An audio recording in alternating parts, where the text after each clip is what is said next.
పోరాళ్ళకు ఏ మన ఊర్లో గంట భార్య పోరాళ్ళు ఉన్నారే. మన ఊర్లో ఓల కాలవట్నే పోరాళ్ళు మన ఊరి ఇజ్జత్ తీసిరు కానీ ఇగో మా అన్న కొడుకు వచ్చిందట్నే పోరాడు మత్తి అవుతాడు. అగో 5-6 ఏళ్ళు ఆయనట పట్నంలో బట్టి అట్లా ఇట్లా జాబ్ అయితే కొట్టింది పోరాడు. నర్సక్క ఇంకా కవిత బిడ్డకు జాబ్ రాలేదని ఆ పోరి ఊరేసుకుంటాను చూసిందట్నే మేము ఇవ్వరు రాకపోయి దానికి అటు ఇటు మాటలు చెప్పి అన్ని కొంచెం దాన్ని సలబడ కొట్టి ఇప్పుడు వచ్చినాం. జాబ్ రాకుంటే ఊరేసుకుని చచ్చిపోడు ఏం అవసరం. జాబ్ రాకుండా మళ్ళీ ఇంకా వేరే జాబ్లు ఉంటాయి కదా రాసుకోవచ్చు. ఈ పొరాల మనవాడ అన్ని హుషారుతనాలు బాగున్నాయి మన పొరాల దగ్గర.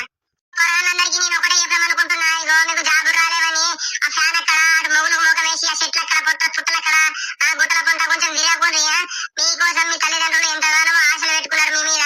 మీరు చచ్చిపోయామని చూస్తే వాళ్ళ బతికేం కావాలా? ఉన్న ఒక కొడుకులు బిడ్డలు మీరు ఒక్కళ్ళు ఉంటారు. కొంచెం ఆలోచించుర్రి. ఈ జాబ్ కాకుండా మళ్ళీ ఇంకా వేరే జాబ్ ఏదన్నా చేసుకోవచ్చు.